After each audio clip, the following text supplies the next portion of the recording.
Yesterday, today, and forevermore. What he did yesterday, he will do it today. What he did in the past, he will do it again and again and again. He never fails. Praise the Lord. The book of Ephesians chapter 4 verse 13.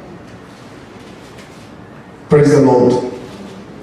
Till we all come in the unity of the faith and of the knowledge of the Son of God, unto a perfect man, unto the measure of the stature of the fullness of Christ.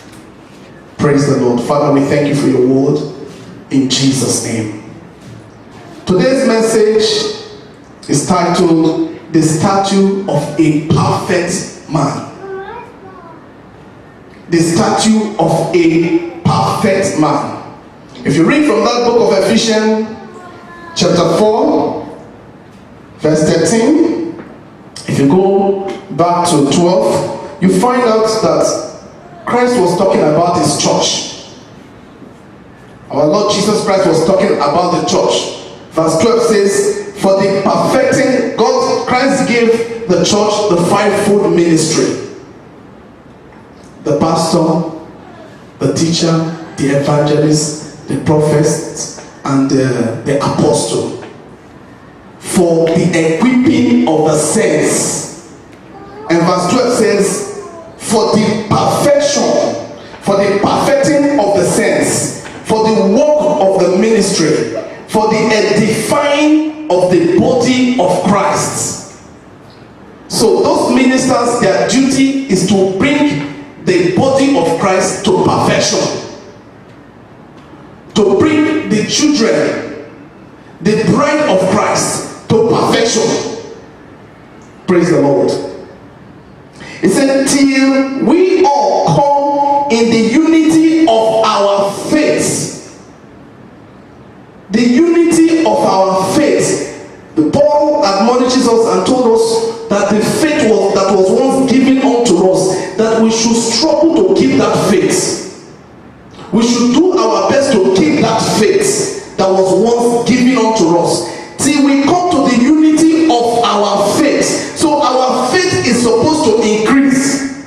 There is supposed to be growth in our faith. Praise the Lord. And there's supposed to also be growth in the knowledge of who Christ is to us. We're supposed to grow in the knowledge of who Christ is to us. We're supposed to grow in the knowledge of our faith. Praise the Lord. And then it will lead us to become a perfect man. A perfect man. The question now is, can we ever be perfect? Yes, we can be perfect. We are supposed to grow in our Christian faith. Grow in the knowledge of who the Son of God is. Grow into a perfect man. Let us look at the book of 1 Peter chapter 2 verse 2. The book of 1 Peter chapter 2 verse 2. It says, as newborn babies, 1 Peter chapter 2 verse 2. It says, as newborn babies, desire the sincere milk of the word, that ye may grow thereby. A little child that is born, if that child doesn't eat food, if that child is not well nourished, the child will have a stunted growth. A child that is born is supposed to be fed properly with the right nutrition. And God gave that child the two milk, the right and the left milk of the mother, to feed that baby.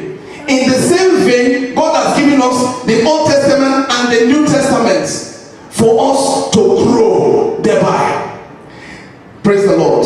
As newborn babies, we should desire that sincere milk of the Word of God. Without the Word of God in us, we cannot grow. We have stunted growth. As Christians, you don't read your Bible. As Christians, you as a new believer, you don't study. As a new believer, you don't know what the Word of God is saying. You are not growing. You will never grow. As a believer, you don't know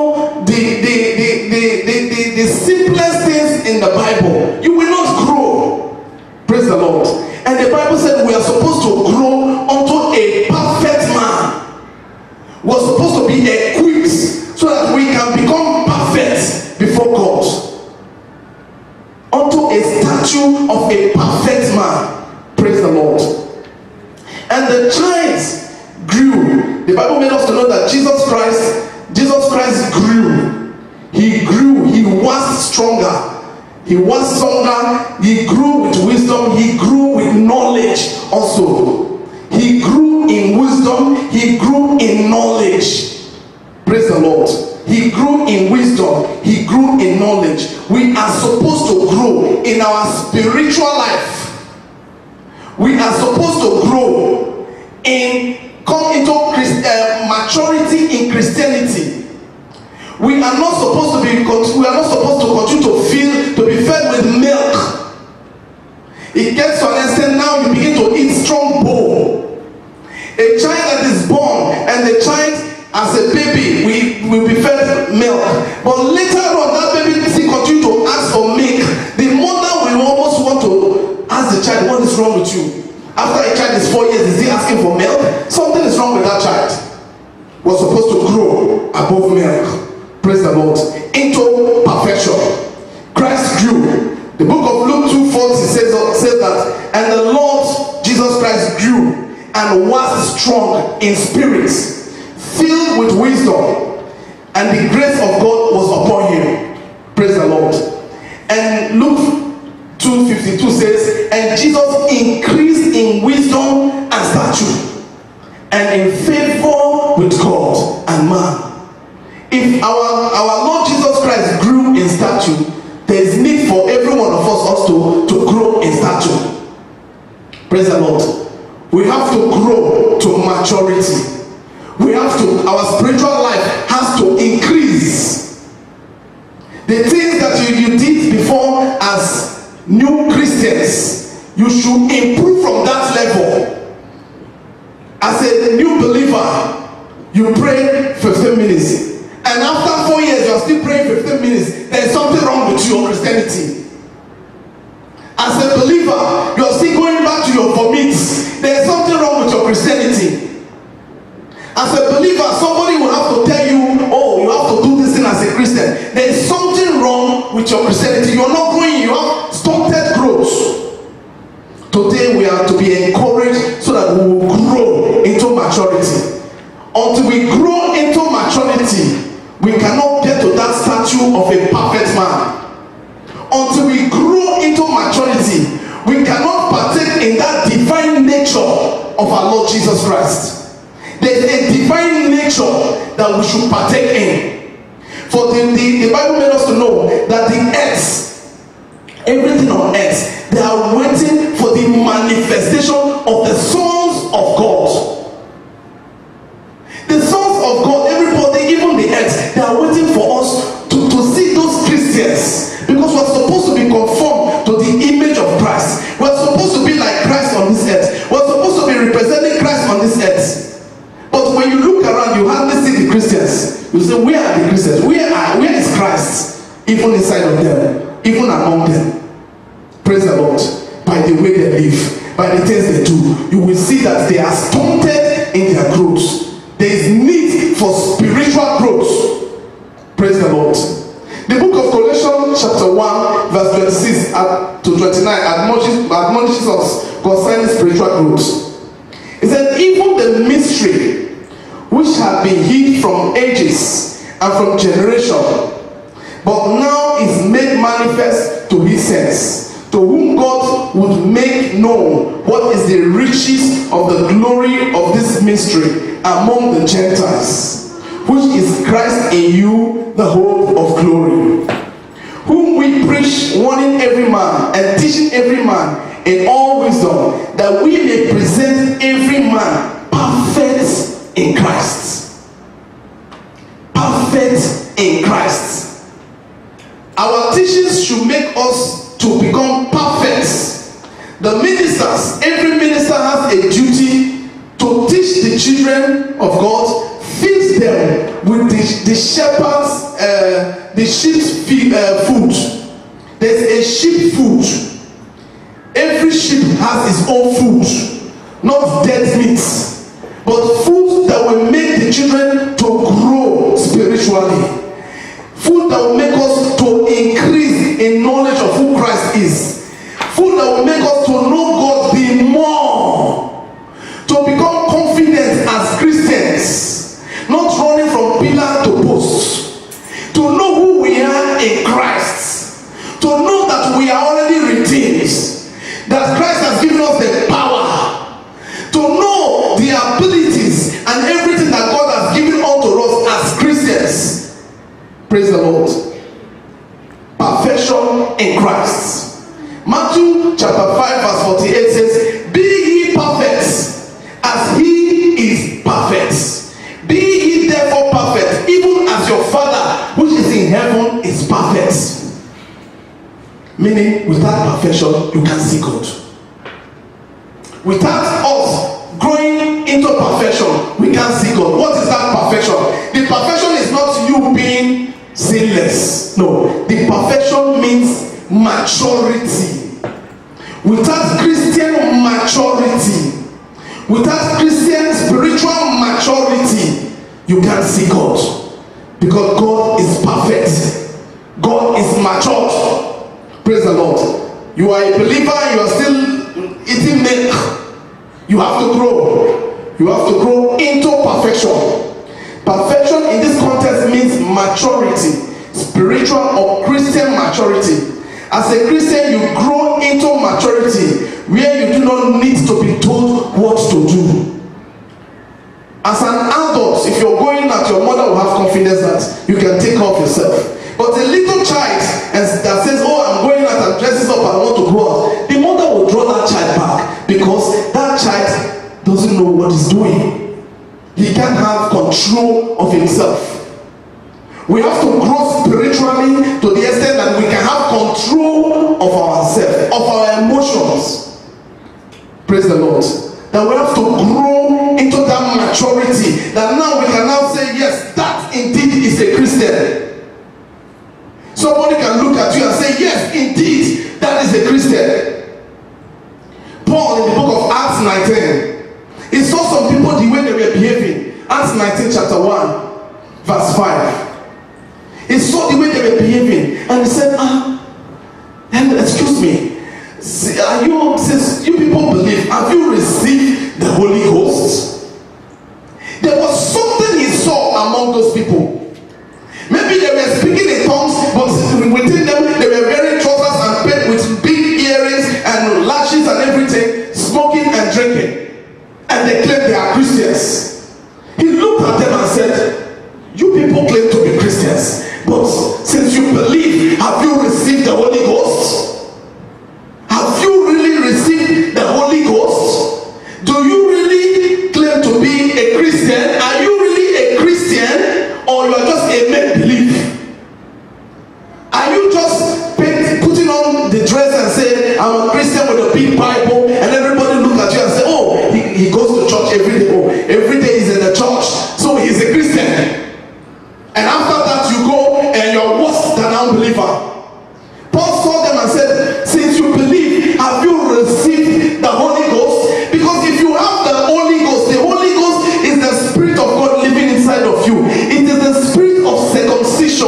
It separates you from other people.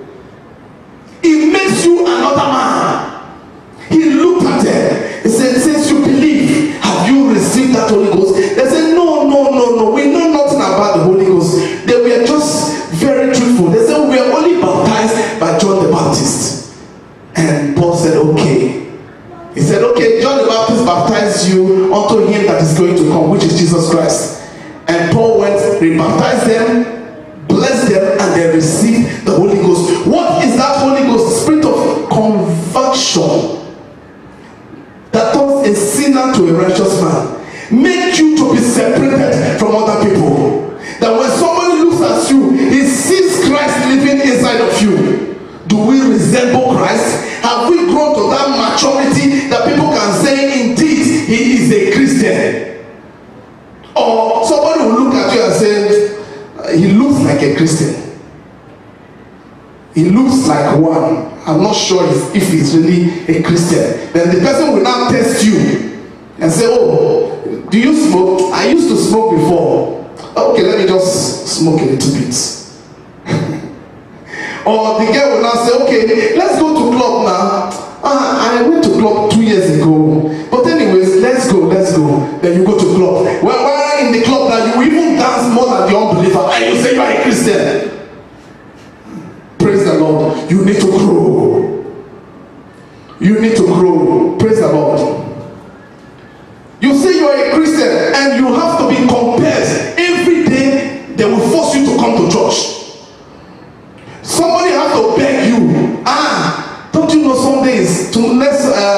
tomorrow is Sunday, try and come to church. Okay, I will try. No, try and come. And you say you are a Christian. You claim to know Jesus Christ, and you can't stand before Christ. You claim to know Christ, and you're always late to his presence. You will be the last person to come to church. The church will start at 12. You are supposed to be there at 11:45. But you will enter to 2. And you're walking majestically. I'm a Christian. I'm a Christian. You are not a Christian. You are a baby Christian. You refuse to grow. You are stunted in your growth. If you have relationship with God, nobody will drag you to God. You will be hungry for him. You will always desire him. A child that is hungry will always want to go and eat. He will know where food is. But if you are hungry for God, you know where God is.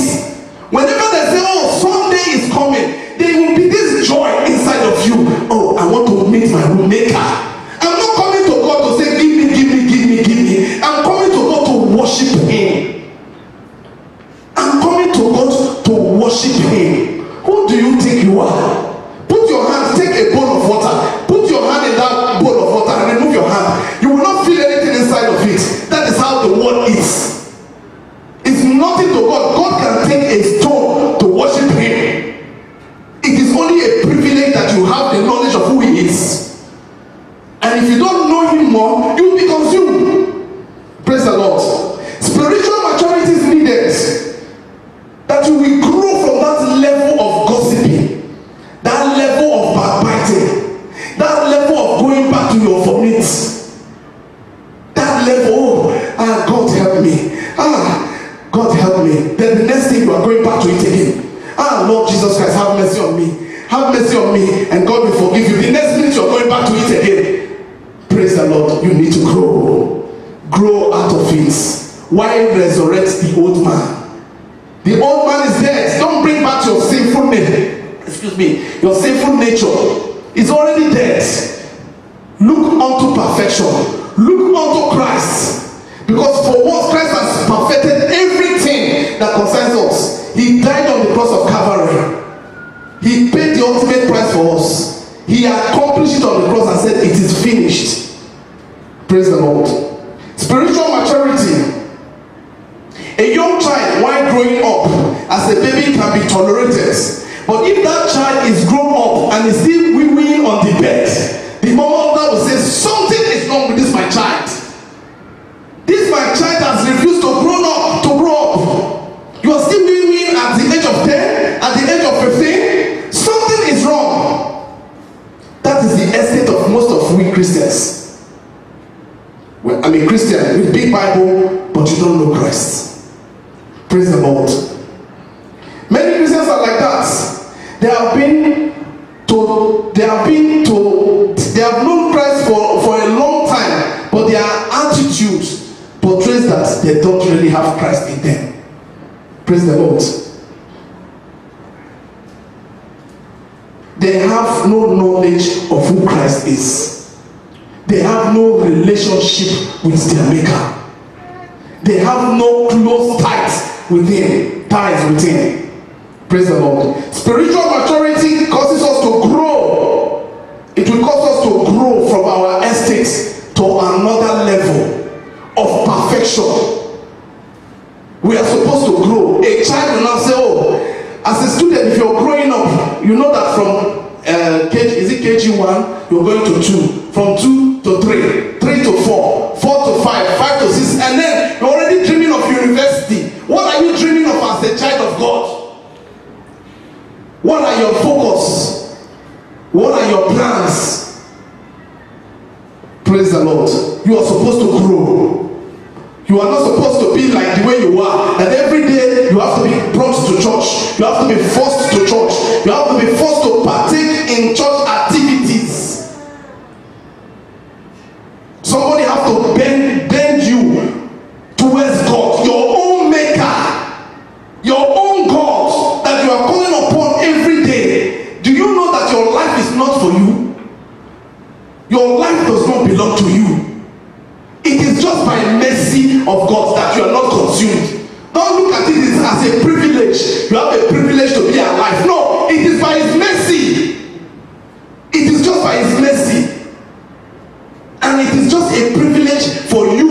to worship him, he can turn stone to worship him. So don't think that you are too important for God. You are nothing before him. Anything can worship him. Animals, he can turn animals to worship him.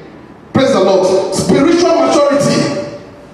Grow out of that level.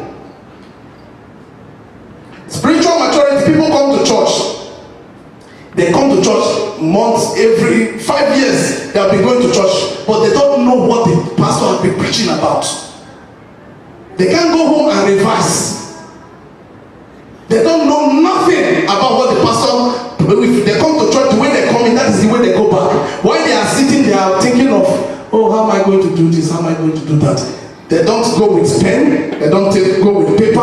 They don't mark nothing on their Bible. And after Sunday to Sunday, they will carry their Bible on Sunday. Next Sunday, they will dust it and say, oh, I'm going to church. They know nothing about the God that they are serving. They have to grow. Praise the Lord. Spiritual maturity. The book of Hebrews chapter 6 verse 1 to 5 says, therefore, leaving the principles of the doctrine of Christ, let us go on unto perfection, not laying again the foundation of repentance from dead works. Not going back to repent. Jesus Christ is coming soon. No, we have been saying that all along. Don't fornicate, don't steal, don't smoke, don't do this, don't lie. No, let us grow into perfection. Let us move into perfection. Say, therefore, leaving the principles of the doctrine of Christ, let us go on into perfection. Not laying again the foundation of repentance. Talking about repentance from dead works. And of faith towards God, of the doctrine of baptism. Then we keep talking about every now and then we're talking about baptism and the rest. No, let us grow into strong beings, into perfection, and of laying of hands and of resurrection of the dead and of eternal judgments. Let us grow out of those things into perfection, into who Christ is, into what we need to do to be like Christ on earth. Praise the Lord. Into the divine nature of who Christ is. Genesis 1:26. We talked about that in our Bible study. When God created man, he said, let us make man in our own image. He created man not to be like him physically, but by character. That you have the character of God living inside of you. You will be like Christ. Praise the Lord. Let us create man in our own image. We are created in the image of who God is.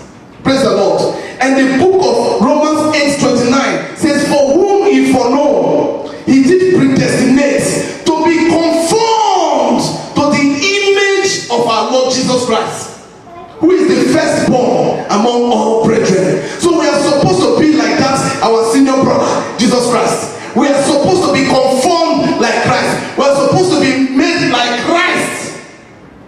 And Colossians 1:15 says, Christ is that image of that invisible God. Do you look like Christ? Do you look like Christ? When you leave church, what kind of life do you live? Monday to Friday, how do you live? What is your relationship with God? Praise the Lord. What is that relationship that you have with him? Can somebody categorically say, I'm looking for Jesus Christ, and say, oh, that is Christ over there? He looks like Christ. Praise the Lord. Or you are like the world. The Bible says we are in this world, but we are not of this world. We are in this world, but we are not of this world. We are of another breed. We are a holy nation, a chosen generation, the ambassadors of Christ. Praise the Lord. We carry Christ inside of us. Our body is the temple of the Most High God. Christ dwells inside of this body. He abides in this tabernacle. The Bible says Christ in you, the hope of glory. He is already living inside of you. Do you resemble him? Is Christ really inside of you, or you are just, there's one? Is because it's either Christ that is inside of you, or a demon is inside of you, Satan. Praise the Lord. After today, you will think about it. Who am I really? Am I growing, or I have another spirit inside of me? Praise the Lord. The book of 2 Peter, verse 1. 2 Peter chapter 1, verse 5 to 8. 2 Peter chapter 1, verse 5 to 8. Praise the Lord. He said, and beside this, giving all diligence, add to your faith virtue. Now we're talking about the statue of a perfect man. We're supposed to grow as Christians. As Christians, there's a spiritual growth that is supposed to take place in our life as Christians. Grow into maturity. Grow into perfection. Praise the Lord. Now the statue of a perfect man goes like this. And say, and beside this, giving all diligence, add to your faith virtue. Add to faith. The first thing is your faith. There is a faith that has been delivered to you that you must strongly hold on to. Praise the Lord. Paul said, earnestly contend with the faith that was once delivered unto you.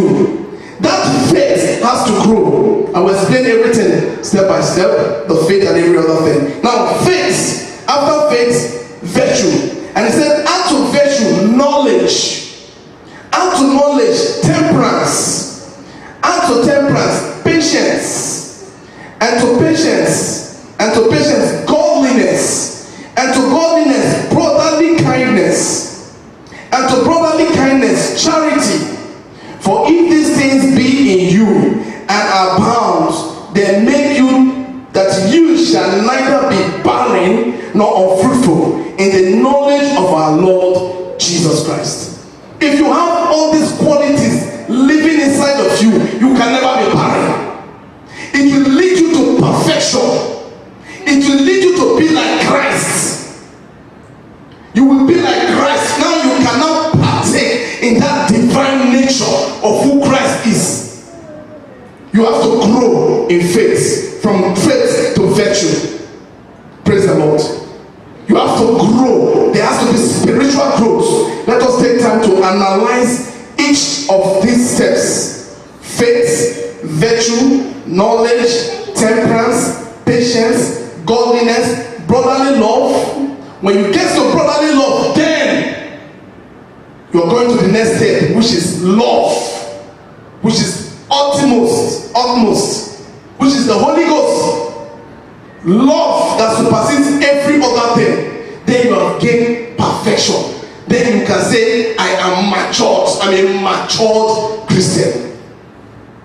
Without that, you are still a baby. Praise the Lord. Without that, you are still a baby. Now let us look at faith. What is faith? Faith is in twofold: confidence and revelation. Revelation. Praise the Lord. Confidence and revelation. The Bible said faith, I think Hebrew chapter 1, Hebrew 11 chapter 1, it said, now faith is the substance of things hoped for, evidence of things that you cannot see. What is that substance? What is that substance? Faith is the word of God that you are holding on to. What has the word of God said to you concerning your situation? Faith is that word of God that you are holding on to. The substance is the word of God. A little child knows that whatever happens, mommy will make food for me. A little child knows that whatever happens, when I get home, I must eat at home today. The mother or the father must break their hand to provide food. There must be food. The little child knows that he or she is not going to sleep hungry. He has that faith, confidence. Praise the Lord. Substance of things hoped for. There is a substance that you're holding on to. There is something that the word of God has said concerning your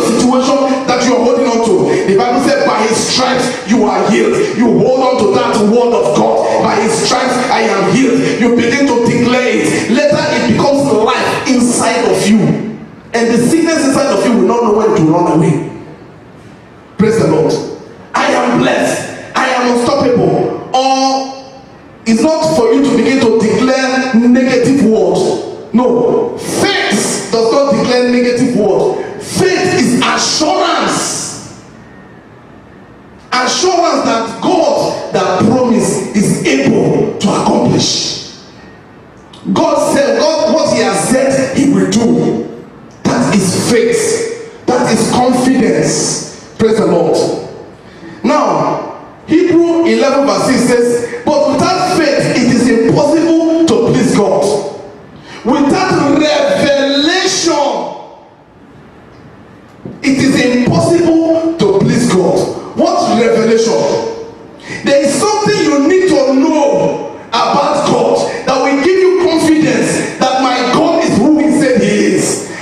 He's Jehovah Jireh. He always provides because you have a revelation of who he is. Praise the Lord. Confidence, revelation.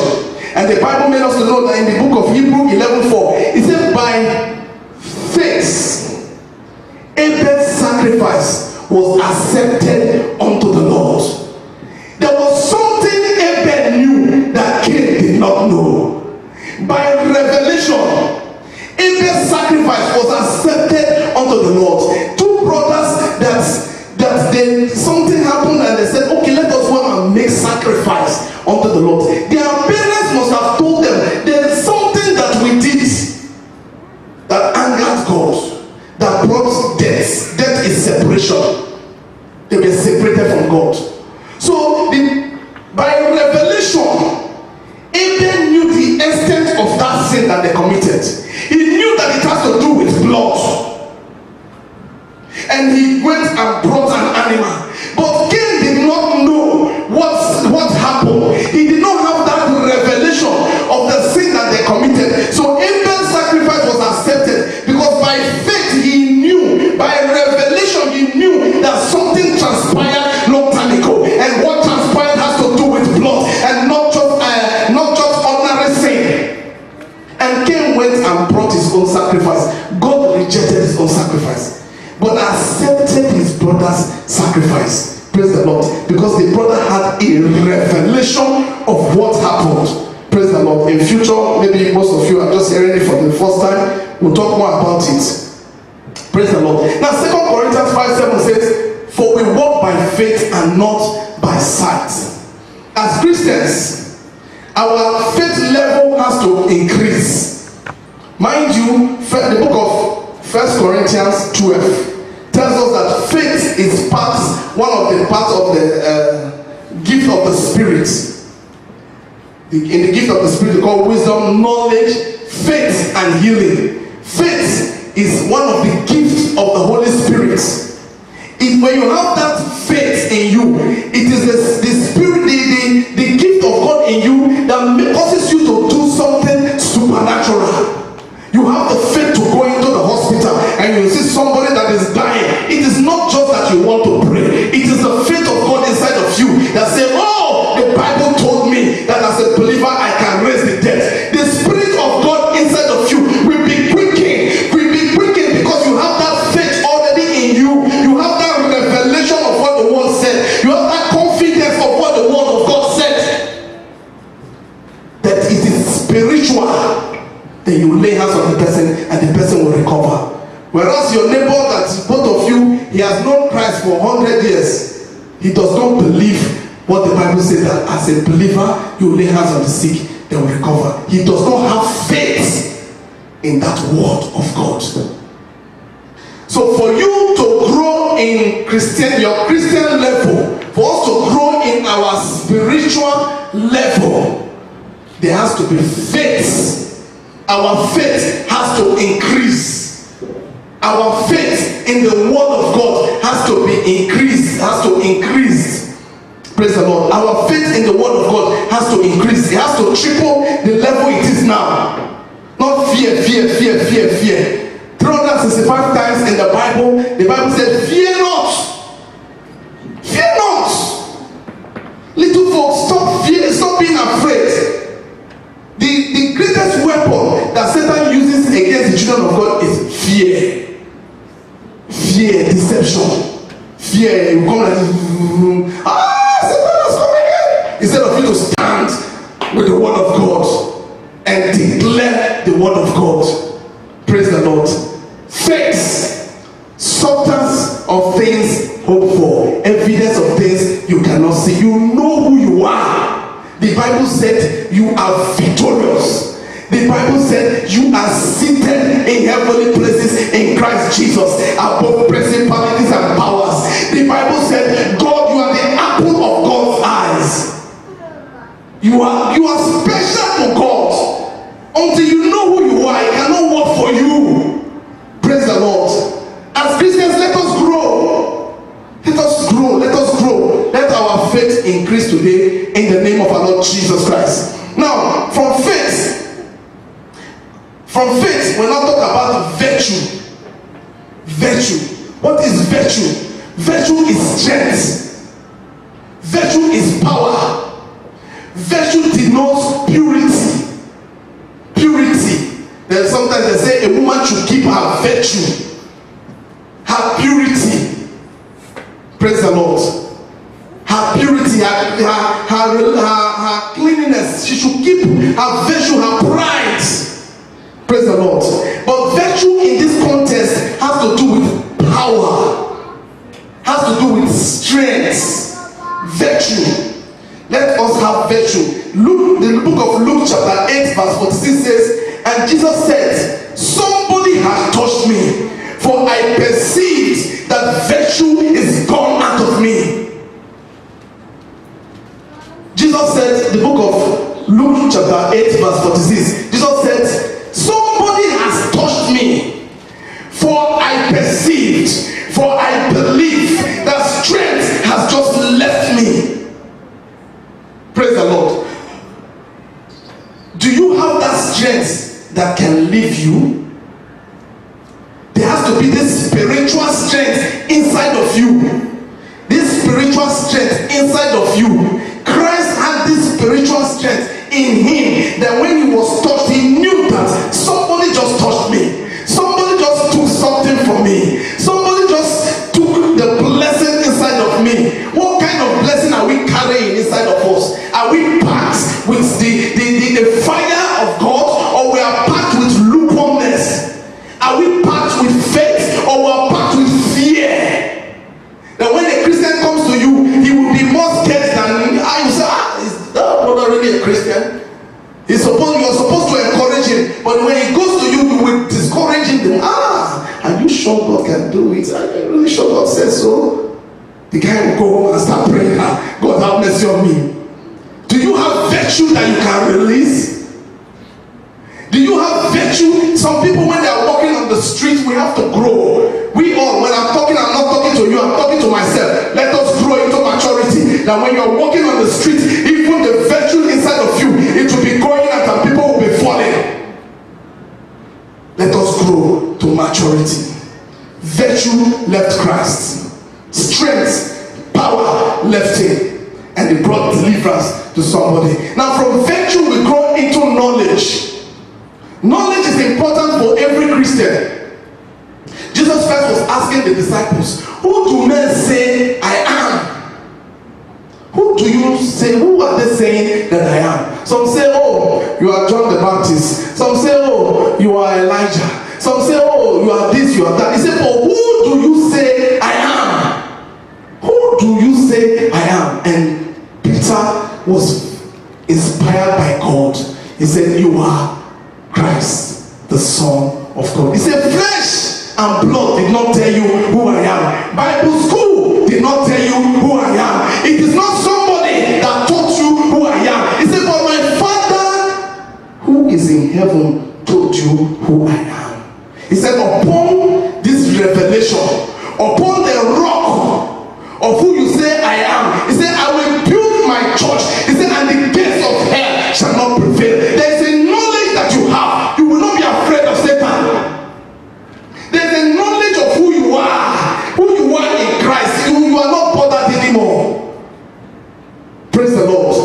He said, upon that revelation that you say I am Christ, he said, I will build my church, and the gates of hell shall not prevail. Knowledge. The Bible said in the book of Hosea chapter 4 verse 6, it said, my people are destroyed. They are destroyed because of what? Lack of knowledge, not lack of anointing. Not anointing, but knowledge. There's something you need to know concerning your salvation. There's a knowledge for salvation. There's a knowledge for prosperity. There's a knowledge for healing. There's a knowledge for deliverance. There's something you need to know as a child of God for salvation. Praise the Lord. My people are destroyed for lack of knowledge. The book of 2 Peter chapter 3 verse 18 says, but grow in grace and in the knowledge of our Lord and Savior Jesus Christ. We must grow to know who Christ is. Paul said, that I may know him. That I may know him. Do you know Jesus? Do we know him? Or we just confess Jesus, Jesus, Jesus, Jesus? Do we really know who Christ is? Praise the Lord. That I may know him. When you know who Christ is, you have a knowledge of who he is. It will help you in your walk, in your Christian life. When we know who Christ is, it will help us in our spiritual maturity. Praise the Lord. That I may know him. Now let us go to temperance. From knowledge it goes to temperance. Temperance. What is temperance? What is temperance? Control. Temperance means self-control. It also means that God is in control and not my flesh. When Christ is in control, our actions will be in check. Temperance means God is in control. It is no more you. When anything is happening, you have this ability. There is this thing inside of you that is telling you God is in control. It is well. It is well. When the chiefs are down and everybody they are complaining, you are saying it is well. Praise the Lord. Because you know that God is in control. Temperance means control, self-control.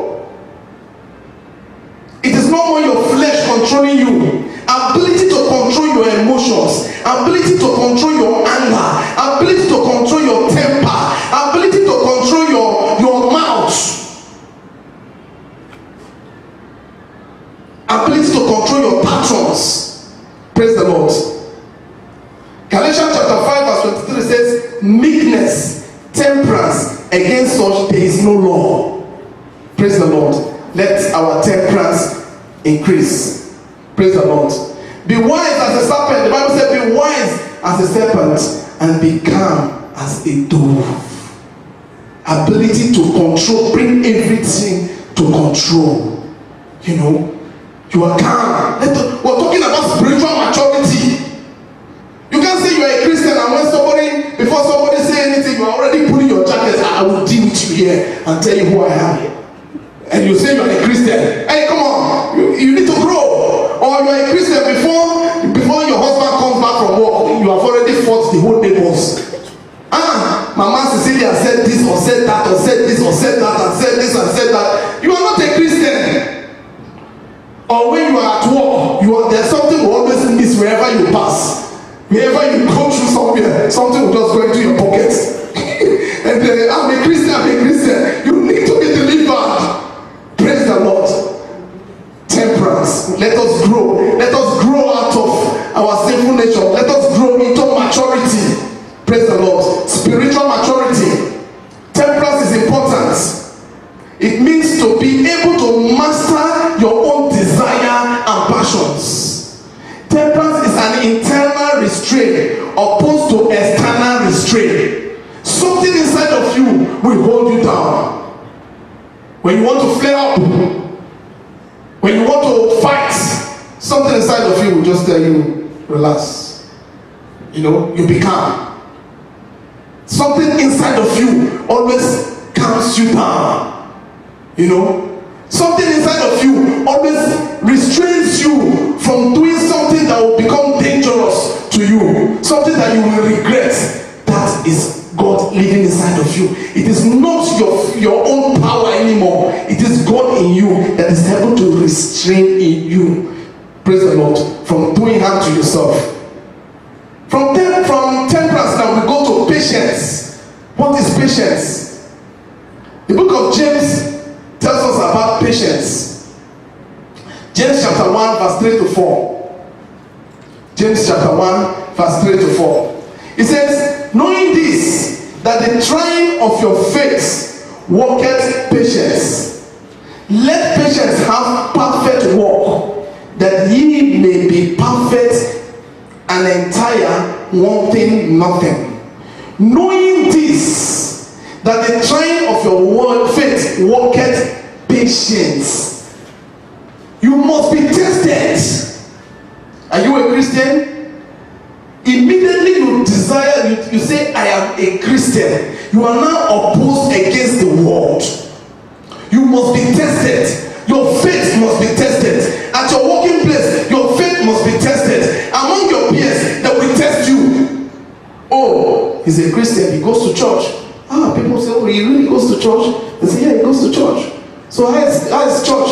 Oh, good. And you're among your friends. And they say, okay, why don't you want to smoke? Say, no, I don't want to smoke.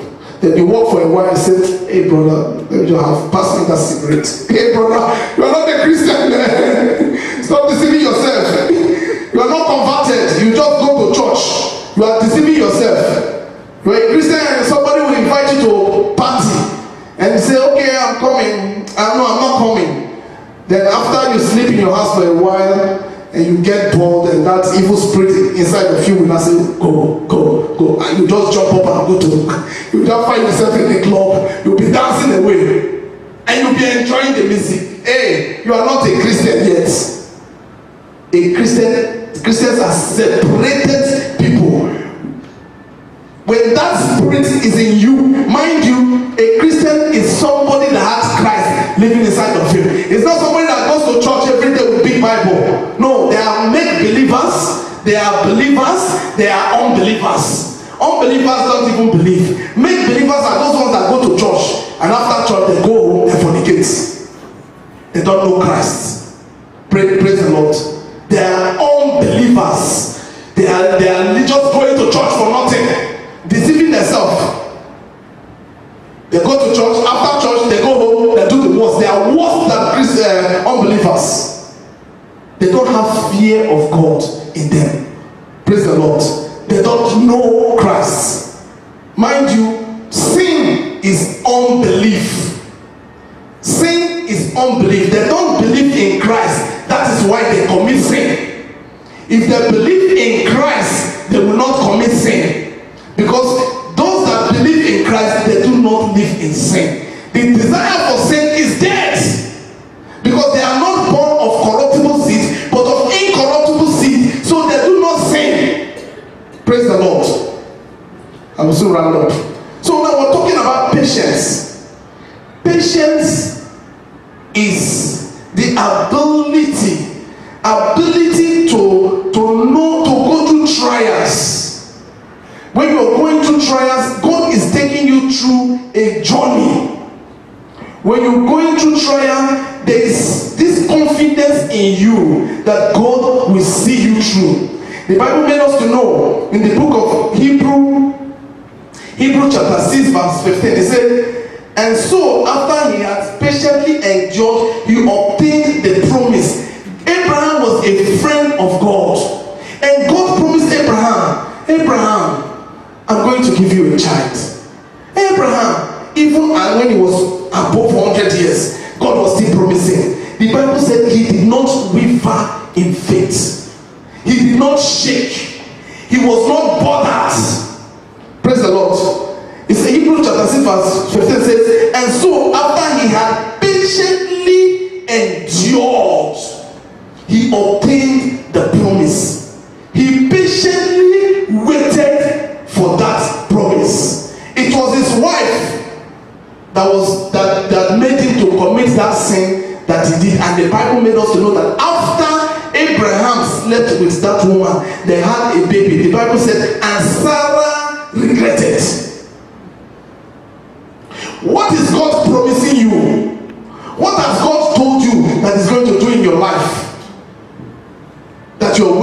for him to do.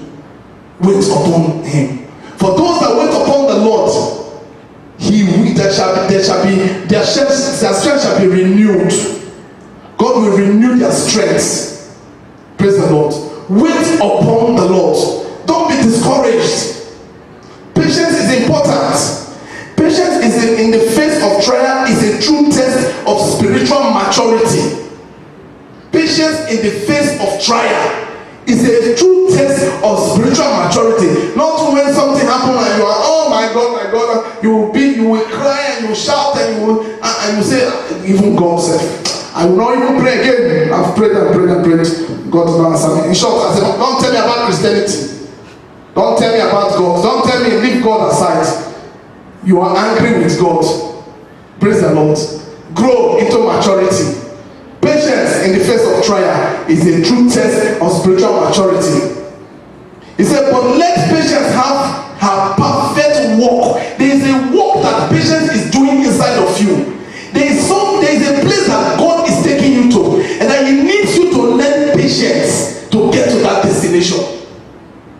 Look at Joseph. After God promised him that he was going to be a king, he had revelations and everything. But look at how many years he spent in the wilderness before he fulfilled his destiny. I tell you that those trials that he went through was equipping him. Those trials equipped him to be a better Joseph. Those trials made him to stand strong. He did not say, oh, where is my God? No, assuming peradventure, Joseph is some of us here, or some people that when that lady, Potiphar's wife, gave him and said, come. Some will say, free food. Been suffering for how many years? He would have sold his birthrights forever. He would have missed his destiny. God is taking you somewhere, but before you get to that destination, God will try you. There will be afflictions. He will chastise you. He will make you to go through that fiery furnace. He will make you to go through that wilderness to see if you really love Him or you are just confessing Jesus. Hallelujah. Praise the Lord. He will allow you to go through trial. For that, look at gold. Before gold can become gold, gold has to go through fire. It has to be purified to bring out the beauty. God is purifying every one of us, bringing out the beauty inside of us. Praise the Lord. Now, from patience will make you to be perfect, which is Christian spiritual maturity, and then you will lack nothing. From patience, it leads to godliness. Godliness means to conform to the laws and wishes of God. Pious, holy. Godliness means to fear God.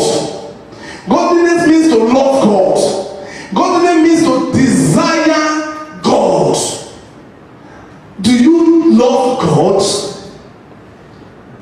Do you desire God? Praise the Lord. Do you fear God?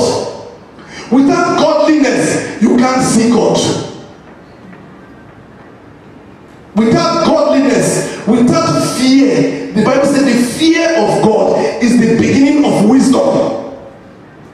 If you don't fear God, you just think God is just one day you will know that it's a consuming fire.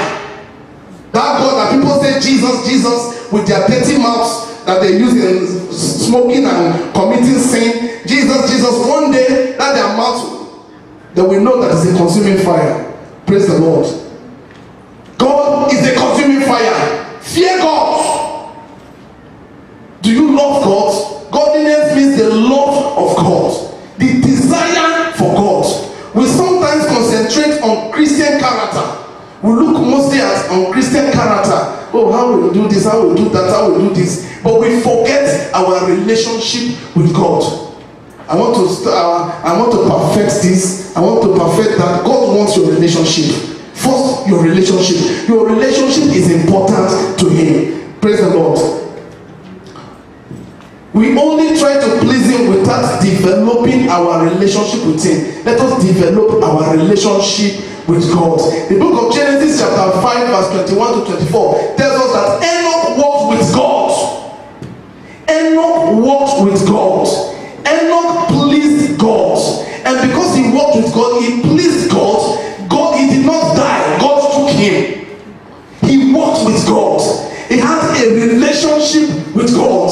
Let us develop our walking relationship with God. Every day it should be, Lord Jesus Christ, my God, sweet Holy Spirit, because He's inside of you. How can you have a wife that you don't acknowledge? How can you have a relationship that you don't know? Christ is living inside of you. Every day, have a walking relationship with Him. When you wake up, you have a walking relationship with Him. At work, you have a walking relationship with Him. In the afternoon, have a walking relationship with Him. At night, have a walking relationship with Him. Let your relationship with God increase. Build that relationship.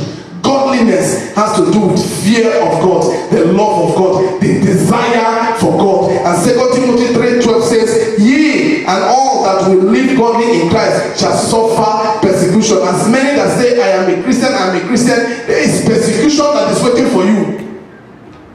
As many that desire, I want to serve God in holiness and righteousness, you will have to go through persecution. Your friends will chastise you. Your brothers will say, that you will not say you are holiness. You put on these clothes, you cover your head, you cover every part of your body. They will say, what kind of Christianity is this? You become another man. Praise the Lord. When that persecution comes, know that God is with you. You are getting closer to Him. Praise the Lord. And after godliness is brotherly love. I'm rounding up. Brotherly love. Brotherly love. The book of 1 John 4:20-21 says, if a man say, I love God, and hated his brother, he is a liar. For he that loveth not his brother whom he has seen, how can he love God whom he has not seen? Brotherly love has to do with your love for your brother. How do you love your brother? Do you love your brother as yourself? Do you love your neighbor as yourself? Or is just a make-believe? And the book of Matthew 25:35 says, for I was hungered and you gave me meat. I was thirsty and you gave me drink. I was a stranger and you took me in. Naked and you clothed me. I was sick and you visited me. I was in prison and you came to me. And the people said, when did we do all these things? And Jesus Christ said, when you did it to your brother, you have done it for me. You have done it to me. Praise the Lord. Brotherly love. Let us increase in our brotherly love. Let our relationship with our fellow brothers, let it increase. Not we are the one that will persecute our brother. Don't you know that brother is not good? That one is not good. That one is not good. You are the only person that is good. Praise the Lord. Brotherly love, let it increase. If you find out that your brother is going astray, brotherly love requires that you that knows better, you will seek that your brother's opinion. Hey, my brother, you will call his attention. You pray for him. You pray for him, not persecute him. You go on your knees, you ask God for mercy for his soul. You pray for him. Brotherly love is important. Give, and it shall be given unto you. Good measure, pressed down, shaking together, running over, shall men give unto your bosom. If you are giving your brother problem, you are giving your wife problem, you are giving your husband problem, that problem you are giving, that is one day he will gather it and give back to you. Because the Bible says, give and it shall be given back to you. It is what you give your neighbor that you will get in return. Praise the Lord. Brotherly love is important. And lastly is charity. Charity is the last in the statue of perfection. Charity is love. Charity is love. Praise the Lord. Let me just run through it and I will close. The book of 1 Corinthians chapter 13. 1 Corinthians chapter 13. Verse 4. 1 Corinthians chapter 13. Start from verse 4 to the end. Praise Jesus. It said, charity suffereth long, and is kind. Charity envieth not. Charity means love. Love suffereth long, and is kind. Love envieth not. Love vaunteth not itself, is not puffed up, doth not behave itself unseemly, seeketh not her own, is not easily provoked, thinketh not evil. Love thinketh not evil. Charity thinketh not evil. Love rejoiceth not in iniquity, but rejoiceth in the truth. Beareth all things, believeth all things, hopeth all things, endureth all things. Charity never fails, but whether there be prophecies, there shall fail. So if you're desiring a spiritual gift, you must have love. Without the love, the spiritual gift will fail you. Praise the Lord. Whether there be tongues, they shall cease. Whether there be knowledge, it shall vanish away. Those are the spiritual gifts. But charity remains. He said, verse 9 said, for we know in part, and we prophesy in part.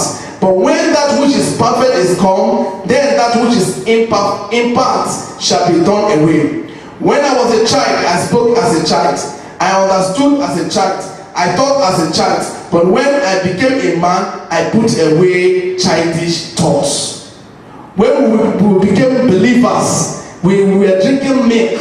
We were prayerless. We do things as unbelievers. Now we have grown to maturity. Let us put away those things. Praise the Lord. And verse 12 says, for now we see through a glass darkly, but then face to face. Now I know in part, but then shall I know even as also I am known. And now abideth faith, hope, love, these three, but the greatest of these is love. Love is the greatest thing that you can give to anybody. Love is the highest of the statue of perfection. And the book of 1 John 4:7-8 says, beloved, let us love one another, for love is of God, and everyone that loveth is born of God, and knoweth God. He that loveth not knoweth not God, for God is love. The statue of a perfect man. Let us grow to maturity. Let us strive to be perfect as Christ is perfect. And the book of Psalm 37 verse 37-38 says, mark the perfect man. A perfect man, there is a reward for perfection. It says, mark the perfect man and behold the upright, for the end of that man is peace. But the transgression shall be destroyed. Together the end of the wicked shall be cut off. Yes. A perfect man, when you get to that level of perfection, then it will lead you to peace at the end.